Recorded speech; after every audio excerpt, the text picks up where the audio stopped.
Ponto de Vista na TV. Um programa da Associação dos Adesguianos de Uberlândia. Olá, boa noite, tudo bom? Começa agora Ponto de Vista na TV, um programa da Associação dos Adesguianos de Uberlândia. Hoje, a nossa plateia está bem formada, né? Os nossos debatedores aqui aumentou um pouquinho. E quem comanda também o programa ao meu lado é o Eduardo Luiz da Mata Gonçalves. Olá, Eduardo. Olá, boa noite. Bom, e aqui temos aqui ao lado o Manuel, a Yara e também o professor Rogério. Você esqueceu o nome, Rogério, mas a cara eu não esqueço, não. Bom, Yara de Carvalho Silva é educadora, também está aqui, que faz parte, e é a principal debatedora do programa de hoje. Também está o Manuel Messias de Oliveira, que também é educador, professor, doutor, e muitos títulos, assim como o Rogério de Almeida Muniz, que além disso tudo, ainda acha tempo para escrever alguns livros interessantes. E um desses temas vai ser debatido hoje, principalmente porque na ADESG a gente debate o que? Educação, formação de valores, modificação e o que está acontecendo no mundo. E dois dessa turma aqui acabam tendo que sofrer na mão do pessoal da ADESG. Nós aí somos bastante curiosos, não é, Yara? Muito obrigado pela presença. Eu agradeço a oportunidade. Rogério, obrigado pela presença. Eu agradeço também a oportunidade. Muito obrigado. Também agradeço a oportunidade e é bom discutir ideias novas de contribuir com a sociedade. E qual é a necessidade de uma formação de valores atualmente para a gente alcançar uma educação transformadora? Fala para mim, Yara, o que é necessário? Bom, o tema é meio confuso, né? O que nós precisamos alcançar? Ou seja, nós estamos sempre modificando os nossos valores, não Bastante é? abrangente. Por isso mesmo nós vamos direcionar para as perguntas que nos foram encaminhadas para que os nossos convidados, possam se pronunciar dentro da experiência de vida e dentro do mundo que já contribuiu pela educação pública. A primeira pergunta foi dito: para entender a escola, não basta analisá-la nas suas dimensões internas, mas ver inserida numa sociedade que lhe faz exigências de toda ordem, que impõe valores culturais. A escola reflete o mundo exterior no mundo interior dos indivíduos. Assim, cada geração de alunos é fruto dos valores humanos vivenciados em sociedade. Assim, eu pergunto a você, Rogério, como o contexto social em que ora vivemos tem determinado a atual realidade escolar? É muita informação, né? A pergunta ela está posta e ela traz um bojo de informações assim, para que a gente possa começar a pensar. Por exemplo, qual é o papel social da educação hoje? Quando nós pensamos, por exemplo, em termos do Brasil, qual é o papel social? Talvez era a minha primeira pergunta. E é um negócio que talvez me parece desagradável, né? Responder uma pergunta com outra pergunta, né? Esse cara não vai responder a pergunta, né? Não é verdade? Fica uma coisa assim. Mas é verdade, pensando mesmo o papel social da educação. Uma das coisas que a gente tem percebido na educação é que não se pode pensar mais em uma educação que só vai se primar por uma questão de cognitiva, por uma questão de ensinar conhecimento. A educação hoje ela precisa realmente ir além dessas, parece a palavra estranha, né? Dessa simples questão de ensinar, que já não é simples, mas a educação precisa evidentemente transcender. Por quê? Porque nós temos pessoas hoje que estão inseridas na educação, que são pessoas que necessitam realmente de educação. Né? E a educação, por sua vez, socialmente falando, não pode, não deve negar aqueles que vêm a ela, que ela cumpra o seu papel social, que é de libertar o homem, que é de informar o homem, que é dar a ele condição de vida digna. Ela não pode fugir dessa posição. Para você, qual a sua visão, Manuel, desses valores culturais que estão subjacentes na nossa sociedade? Bom, primeiro é interessante lembrar que desde a década de 20 do século passado, Gabriel Marcel, analisando a realidade da França, dizia que a sociedade estava mais ou menos doente porque não se discutia mais valores. Isso quase 100 anos depois, falei que eu não sutiã. E ele chega a dizer assim que a falta da capacidade, o empobrecimento da capacidade de discutir aquilo que eu faço, para onde me leva, porque é interessante isso, né? O que seria o valor? É a capacidade de avaliar alguma coisa e depois escolher o que se faz. Nós poderíamos falar em bons valores e valores que não são bons. Né? Mas, por exemplo, se a gente fala para alguém que cultua o espírito bélico, para essa pessoa, fazer guerra também. Napoleão é um erro.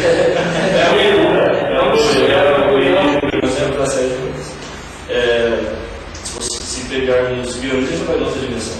Então, para ele, o que é valor não é o bélico, mas é o espírito de base. É interessante na guerra não, mas na luta pela independência da Índia, quando atacado pelos ingleses, eles diziam: se tiver que ser derramado o sangue, seja o nosso e não o vosso. Um espírito totalmente oposto. E Marcel vai dizer isso, que essa capacidade de ser altruísta, essa capacidade de fazer as coisas sem querer receber, sem querer ter fama, sem querer ter status, afetava a França. E o que o senhor disse muito bem sobre agora que há 100 anos passados parece que está falando dos dias de hoje. Né? Também hoje, quais são os nossos desafios? O culto do individualismo, o culto do egoísmo. As pessoas não valem pelas são, mas pelas possuem. É muito simples. Quando nós quisermos entrar numa loja bem vestida, depois voltar na mesma loja com a roupa mais surrada, nós vamos conservadores. E a educação ela deveria responder a esses anseios. E eu acho que para responder a isso, deveríamos perguntar primeiro quem é o homem que nós queremos formar. É um homem que consegue pensar por si e dar respostas às questões que surgem no seu dia a dia, ou é alguém que assimila, decora, memoriza informações e só é capaz de responder perguntas que já foram respondidas pelas gerações anteriores? E uma coisa interessante que você traz, parece-me que quanto mais nós fugimos dessa possibilidade de trabalhar os valores no âmbito escolar, de trazer essa reflexão para a escola da formação de valores, quanto mais se nega isso, mais isso fica evidente. Né? Olha para a nossa sociedade, olha para a necessidade que nós temos de um processo educacional, né? Formado, vincado, extremamente embasado na formação de valores. Porque quanto mais negamos isso, mais isso vai ficando evidente. Por exemplo, intolerância. Trazendo um pouco para a modernidade, né, o Manuel brilhantemente traz a ideia de Gabriel Marcel, mas se a gente trouxer, por exemplo, para Zygmunt Bauman, que é um sociólogo polonês, ele vai dizer: hoje nós temos um problema na sociedade, tudo ficou livre. Tudo é livre. A modernidade é livre. As coisas escapam das nossas mãos com uma facilidade muito grande. Né? O que a gente tenta segurar hoje, você não consegue mais. Estamos aí lutando para fazer um trabalho de formação de valores. E aí vem essa cultura do individualismo que você cita, né, agora, aí vem essa cultura de que não é assim, porque não tem, porque é isso, porque é aquilo. Veja, mais fica evidente a necessidade da formação desse homem. A educação precisa pensar qual é o homem que ela pretende formar. Mas nesse contexto a gente tem que considerar essa sociedade que a gente olha aqui, ela prioriza o ser vencedor. Cabe a vocês ocupar sempre o primeiro lugar.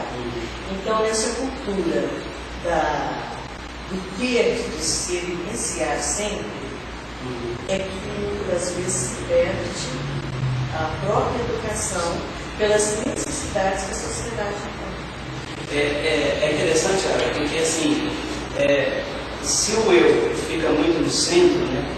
Então a gente precisa de revolução copênica, sai do centro. Né? Estamos olhando, achando que tudo está em torno da Terra, né? Eu sou a Terra, então tudo está em torno de mim. Então vamos fazer uma revolução copênica. Né? Vamos modificar essa forma de olhar, porque realmente hoje nós vivemos pensando assim, eu em primeiro plano. Né? E se a gente fosse pensar dentro de uma perspectiva de diálogos na concepção do constitucionalismo social, Se eu olho o meu umbigo, não consigo ver você. Olha que coisa interessante a experiência, né? Eu olhando para o meu umbigo, eu não consigo ver o redor, não consigo, enquanto estou centrado em mim, não posso perceber o outro. E essa é a geologicidade que a gente tem encontrado nessa sociedade moderna. Mas, Rogério, nós vemos os pais, desde cedo, já incutindo na criança, primeiro os seus direitos. Ah, o professor está infringindo seus direitos. Ou seja, hoje você exige que a criança brigue pelos seus direitos e esqueça os seus deveres. Mas é interessante se pegarmos o gancho da fala dos dois. Na semana passada eu discuti um texto de Kant, Filosofia da História, e ele vai mostrar uma espécie de briga eterna, né, que nós temos entre o eu e a sociedade. O Kant diz que há um mecanismo colocado em cada um de nós que nos leva a querer ser pessoa, ter identidade. E daí a gente se refugia para buscar entender quem a gente é. Mas ao mesmo tempo, quando a gente se sente muito só, a gente quer e busca. O grande problema é que nessa questão da sociedade, o desafio é não eliminar o outro. E no ponto que o senhor coloca, se desde cedo eu só penso nos meus direitos e não nos meus deveres, se eu só penso naquilo que eu vou ter enquanto profissão, ou status, ou mérito, sim, a gente pega os meninos para fazer vestibular e a gente pergunta: o que você vai fazer? Se ele diz X, às vezes os próprios professores respondem eu tive um aluno que não tinha uma nota para ele escolher o que ele quisesse. Era bem complicado. O que quisesse, podia usar para qualquer curso. Ele quis fazer geografia. O dia que ele chegou e falou isso, um professor virou para a gente e disse: esse é um absurdo de desperdiçar uma nota dessa. Essa nota tem que ser para medicina. E eu falei: poxa, mas você é um professor de história, de filosofia, é porque é incompetente, né? Ele não tem nota e não vai fazer sobre. Percebe? Essa questão de buscar a identidade e conviver com o outro, sendo pessoa que se encontra com outra pessoa, esse é o problema. Esse tipo de mentalidade, onde eu tenho que ter ao invés de ser, e onde eu só penso nos meus direitos e não nos meus deveres, e em geral, quase que invariavelmente me leva a anular. Se eu anulo o outro, essa dimensão que o Kant coloca, essa necessidade de estar num refúgio e ao mesmo tempo buscar o outro, voltar a estar num refúgio e buscar o outro, claro. Porque eu não vou encontrar o outro, eu estou preocupado e descartei. E é interessante ver, ainda nessa perspectiva que você está trazendo do eu, é uma coisa que a gente fica pensando mesmo, né? Essa cultura que nós estamos inseridos nela, né? Que o eu tem que acontecer, porque eu tenho que conseguir, eu tenho que alcançar, eu tenho isso, eu tenho que ser o melhor, entendeu? A pessoa ela já está pensando nisso. A criança já é educada nesse princípio. Então o que acontece? Uma primeira consequência disso, imediata, como nós lidamos com a perda. Veja que quando as pessoas perdem, o que elas fazem? Agridem. Por que agridem? Porque não sabem conviver com a perda. Nós temos, por exemplo, uma educação que se ensina primeiro a somar. E quando o menino está em casa, muitas vezes, a primeira operação matemática que ele aprende é dividir. A mãe fala: não, vai dar para o seu irmão. E aí ele vai para a escola e a gente começa a aprender ele a somar. Então, de alguma forma, esse princípio do eu estar na frente, de eu conseguir isso todo, ele vai te encontrar uma série de coisas. Por exemplo, se a gente recorre um pouquinho, por exemplo, a teologia, o mestre maior, Jesus Cristo, ele vai dizer assim: quando você chega num lugar que você senta lá na frente e alguém chega perto de você e fala assim: olha, o lugar está reservado, né? Por favor, você chega para trás um pouco. É horrível como que a pessoa se sente, né? Ela pensa estar, ela pensa ser o primeiro, e aí de repente ela se senta lá atrás, né? E alguém me diz para ela: poxa, como você está sentado aqui, o seu lugar não é, o seu lugar não é na frente, olha a diferença da análise do discurso. Então a gente tem que entender algo que o mestre nos coloca, que quando se é pequeno, é porque talvez se entenda que se é grande demais. Agora, quando se tenta ser muito grande, é porque talvez se reconhece. como se é diferente. Mas é interessante, quando você coloca a dimensão desse eu. O euzinho não é uma coisa minha, o pensar em si não é uma coisa minha. Ao contrário, a fenomenologia, o existencialismo, eu sempre vou puxar para o Marcelo, ele sabe o que é leitura, já mestrado também. Mas o Marcelo vai dizer o seguinte: nós só vamos construir a vida decente em qualquer sociedade quando um eu se encontrar com um tu. Olha, se um eu se encontra com um tu, suponho que em contrapartida, saindo desse outro polo, o eu está lá. O eu sou, partindo do Manuel, eu, Rogério, é o meu tu. Mas partindo do Rogério, o tu é o Manuel. E se não aprendermos a criar essa pessoa, vira e mexe, eu falo pessoa humana, e alguém sempre fala: poxa, mas isso é horroroso. Poxa, mas não tem como. O Marcelo vai dizer o seguinte: eu posso ter um humano que não seja pessoa. Mas o perceber esse outro vai significar também a minha capacidade de ter limites. Justamente é por isso que ele vai colocar que para a gente caminhar, eu sempre uso a expressão irmão do caminho, mãe do caminho, né? O Marcelo diz: nós caminhamos construindo algo junto. Ninguém constrói nada sozinho. Só que jamais eu posso, no convívio com o outro, tratá-lo como ele. No mais das vezes no mundo atual, é isso que ocorre. O ele não interage. O ele é um objeto, uma coisa. É por isso que vai sempre falar de pessoa humana. Eu não posso perder a minha identidade. Eu acho que nessa questão da pergunta inicial, da questão social, é a definição do coletivo. Na verdade, a gente criou uma massa quando as pessoas perdem a personalidade da pessoa ou criam um egocentrismo tão exacerbado que não existe mais o outro, existe o ele. E aí o outro se torna uma coisa, e as coisas não fazem como. E aí é o que a gente tem, essa realidade hoje. E é o que eu estou pensando aqui, que nós estamos fazendo uma discussão que ela tem um cunho filosófico, carregado de análise, e a gente tem a oportunidade de discorrer sobre ela. Eu fico pensando na educação do dia a dia, a função da educação no dia a dia. É tanto conteúdo, é tanta coisa que, no geral, os professores se preocupam, nós professores nos preocupamos, que tem que dar, que tem que vencer, que tem que fazer, que tem que fazer, e qual é o tempo real que se sobra para se fazer uma educação de promoção humana? Que aprenda a ser. Que aprenda a ser. Quando a gente coloca, se colocar na posição do outro, no local do outro, é muito difícil em tempos atuais. Mas a gente fala depois do intervalo, nós estamos aqui com o Iago de Carvalho, o Manuel Messias e o Rogério de Almeida, todos educadores, e eu e o Eduardo Luiz da Mata Gonçalves, aprendizes. Outro nível da TV, volta daqui a pouco. Ponto de Vista na TV. Um programa da Associação dos Adesquianos de Uberlândia. Roupa suja não se lava mais em casa.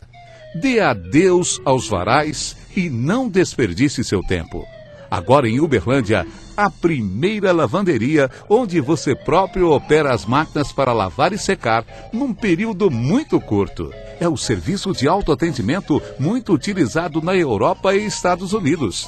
Lavanderia estilo europeu. Avenida José Fonseca e Silva, 3995, Jardim Europa.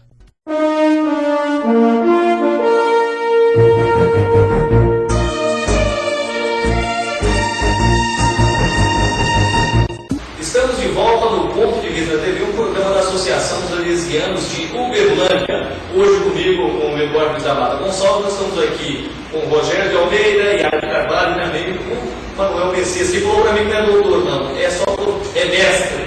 Mas isso é por questão de um ano, porque um ano eu já defendendo pedra, ele é doutor. O Eduardo no intervalo falou assim: eu quero fazer uma pergunta, ninguém deixou fazer a pergunta. Por que, Eduardo? Bom, nós estávamos falando a respeito de valores. Eu estava relembrando aqui da minha época de escola e queria debater aqui com os nossos professores a respeito se a escola está evoluindo ou se está tendo um retrocesso. Evoluindo. Porque, veja bem, nós tivemos há pouco tempo agora o enterro de uma grande atriz, né, vamos dizer assim, da TV Nacional, que é a Érica Camargo, e enterraram ela junto com a bandeira nacional. ou seja, enterrado o símbolo do nosso Brasil. Isso não deve ser feito. A bandeira pode cobrir o caixão até a hora do sepultamento, mas na hora do enterro tem que, inclusive, tem até um ritual para dobrar essa bandeira e guardar essa bandeira. E lá tinha presente governador de estado, coronéis da polícia militar, e ninguém interviu, ninguém fez nada por isso.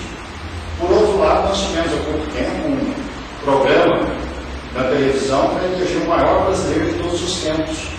E entre os 100 brasileiros aparece Michel Teló, Statena, Marcos, ex-goleiro do Palmeiras, Gugu Liberato e o Tiririca. O que está acontecendo? Porque antigamente, quando a gente estudava, os nossos heróis brasileiros eram Tiradentes, Duque de Caxias, Pedro Alves Cabral e vários outros. O que está acontecendo? O momento, a escola ela sempre vai refletir a sociedade que ela está inserida. Então, essa crise de valores que todos nós presenciamos e avaliamos enquanto adultos, a criança e o jovem se confundem. Na verdade, esse é o retrato da nossa sociedade. A nossa sociedade encontra-se, como o Manuel disse no princípio, doente. E o que significa essas doenças? Exatamente a perda dos valores. Quando você perde suas referências, então tem a dificuldade para reagir da forma como se espera. Embora os tempos modifiquem as concepções, as visões, mas os valores têm que perdurar porque são eles que garantem que a sociedade se perpetue de uma forma organizada, em que se valorize o que é bom, que se valorize o que é direito e, sobretudo, respeito ao próximo. Concorda? Sim, eu acredito que o caminho é esse, né? E também que a gente está passando por um período de transição. Durante muito tempo os valores foram impostos. Se a gente pega Durkheim, vai dizer que educar é moldar a geração mais nova conforme os interesses e as necessidades da geração mais velha. Porque a sociedade determina os valores, eles são inculcados nas pessoas. De repente isso foi jogado por terra como se não pudéssemos manter nada da tradição. E tudo deveria ser novo. E ninguém cria o novo do nada. Existe um pensador, infelizmente não lembro da nacionalidade, mas chamado Herder, que ele vai dizer que nós caminhamos entre a tradição e o novo. Então nós deveríamos sempre estar preservando algo dos valores que recebemos e ir modificando aquilo que fosse necessário conforme os desafios dos novos tempos e da nova época. E infelizmente parece que isso se perdeu. E talvez por aquilo que a gente conversava antes do intervalo, as pessoas querem aprender a executar, eles não querem aprender a pensar. E nesse desafio eu teria que estar buscando valores novos. Se eu recuso os antigos por completo e não penso em novos, fica perdido. É muito simples, acho que em casa, qualquer um dos telespectadores que for olhar pode comprovar isso. Às vezes o filho vai para a escola e tira nota 10 de informação ambiental. Sabe tudinho que tem que preservar água, não sei o quê. Mas o que ele faz? Ele abre o vidro do carro e joga a lata de refrigerante fora. Ele toma banho e a perder de vista. Ele escova os dentes sem fechar a torneira. Daí na hora do banho, tem que fechar a torneira, tem que tomar um banho rápido e tem que preservar o meio ambiente. Nós deveríamos resgatar essa dimensão de que cidade nós queremos, dando condições para que a pessoa mantivesse algo da tradição e que fosse capaz de responder aos desafios novos. Eu acredito que, Eduardo, que nós temos um elemento aí dessas análises que tanto o Baiado quanto o Manuel vem nos trazendo, que elas são muito importantes, porque na transição ainda não está solidificado. Né? Quando você está nesse período da transição, as ideias não estão solidificadas. Existe uma diferença muito grande entre saber e fazer. Então, como o Manuel está dizendo, assim, as pessoas sabem. Por quê? Porque isso vai ser cobrado. Isso vai cair na prova, eles vão lá e fazem. E como ele disse, tira dela. mas como as pessoas vivem essa experiência. Por exemplo, não tem interiorização, porque as pessoas hoje, nós hoje não temos tempo de pensar. A escola hoje não trabalha diretamente com o pensamento. Não, mas aí eu volto a insistir que é a nossa atividade. Não tem porque, por exemplo, tudo errado. Você não para, tudo errado. Essa tapocracia, essa coisa da velocidade que nós estamos inseridos nela, não deixa pensar. E quando a gente não pensa, não há mudança na ação. A gente se adapta aí a algumas coisas, mas de fato nós não mudamos. É uma realidade extremamente comprovada. Quando você cita determinadas pessoas que aparecem nos 100 melhores, os maiores de todos os tempos, aí você cita algumas pessoas. Então você veja, como que a sociedade hoje olha essas pessoas que elas estão citando. Por que essas pessoas passam a ser referência?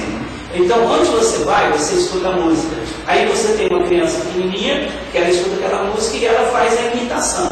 Aí todo mundo acha muito maravilhoso, e aplaude. Olha que bonito, olha como ela faz, ela aplaude. Como que o menino recebe isso? Como uma coisa de valor. Ele recebe como reconhecimento. E como ele recebe como reconhecimento, ele reforça o modelo mental que está estruturando a vida dessa pessoa. Então ela começa a caminhar nessa perspectiva. E hoje você tem uma sociedade que a Yara está nos trazendo essa realidade, onde nós estamos inseridos, que qual é o valor que é dado à educação? Eu pergunto, qual é a importância que os pais dão para a escola? Qual é a importância que nós damos de fato para a educação? Qual é a importância que tem um professor hoje? Então, se no nosso meio não existe esse grau realmente de importância para que a gente atribua a profissão, a formação, você vai ver essa sociedade que a gente está vendo. E aí nós estamos nos perguntando, estamos caminhando para um processo de desenvolvimento, de evolução da educação, ou realmente a educação não saiu do lugar? Né? Eu não sei se ela evoluiu, não sei se ela saiu do lugar. A sociedade é dinâmica, a educação é dinâmica. Isso. Então ela vai estar sempre em transformação. E essa transição que é muito difícil de você. E é bonito, porque por mais que se viva alguma crise, toda crise vai gerar um novo caminhar. Então, só um novo caminhar, uma nova adaptação. Uma organização, eu diria. Nesse momento aqui que a gente está conversando, já temos isso aí. Porque a sociedade está preocupada assim. E quando você tem que estrada que vai, você olha para a história, quando se estabelece uma crise, se recorre a quem? Educação. Sempre educação. E uma das coisas também que talvez poderia ser objeto de reflexão, e eu acredito que é a questão de que é educação. Porque às vezes a gente fala de educação, a gente só pensa na escola. E é interessante, porque quando a gente pega essa ideia da tradição e do novo, eu me lembro de uma palestra com um ex-menor de rua, da de BH, chamado Roberto Castro, vocês já devem ter sim possibilidade de ouvir, e ele conta uma história que ele, até 8 anos de idade, já tinha fugido da FEBEM N vezes, né? E um dia ele retorna à FEBEM e diz: eu não fujo mais. Se vocês me derem a possibilidade de estudar numa escola que não saiba que eu sou da FEBEM. Ele disse que assim que se organiza essa escola, ele é todo feliz. Primeiro dia, para que ele desce da Honra, a pessoa da escola que foi recebida diz assim: esse é o Roberto Carlos, da FEBEM. Ele se olhou para a pessoa, ela disse: ela é a diretora, sabe? Ele conta, ele exagera no contador de história, que ele está na sala de aula, então a menina de cabelo cacheado, não sei o que, vamos supor. Olha que dado intervalo, a professora brilhantemente vira e diz assim: esse é o nosso novo coleguinha, é o Roberto Carlos, lá da FEBEM. E lá eles não têm o que comer, então vocês partilham o lanche. Eles quase morreram, tanto que comer. Saiu de lá e quebrou todos os vendedores da escola e fugiu da FEBEM. E depois ele fala da experiência dele, e ele conta que ele foi, como chama, alfabetizado por uma francesa. O tempo não permite contar a história, mas é interessante. E quando ela é alfabetizada, ela começa perguntando para ele para explicar gíria a ela. E ele se pira, porque ela é uma pessoa com doutorado, não sei o quê, e ele não sabe nem ler nem escrever, como é que vai ensinar algo para ela? E acontece uma série de coisas, até um dia em que, ouvindo a francesa falar ao telefone, ela fala que se não renovasse o visto para a permanência no Brasil, ela teria que voltar para a França. E ele diz, mais uma que me usou.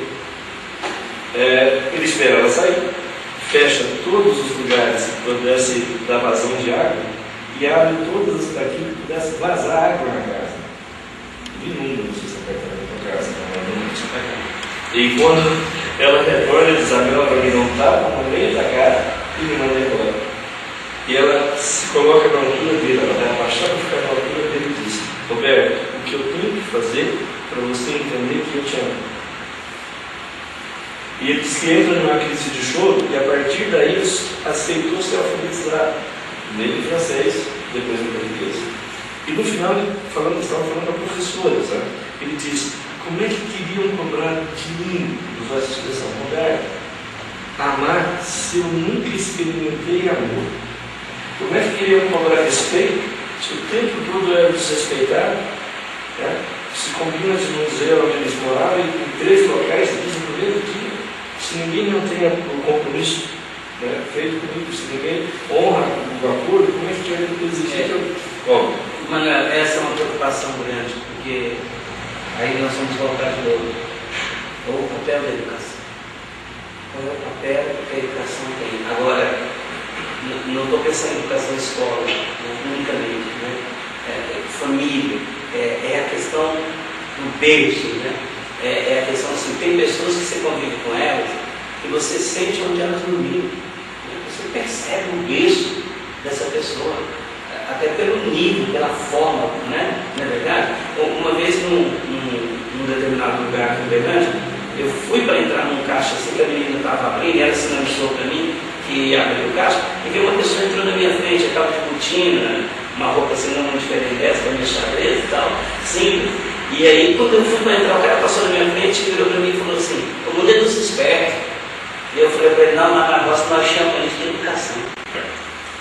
Ponto de Vista na TV, um programa da Associação dos Desvianos de Uberlândia termina aqui. Até o próximo programa, quando voltaremos a falar sobre educação. Um abraço, até o próximo. Ponto de Vista na TV. Um programa da Associação dos Adesguianos de Uberlândia.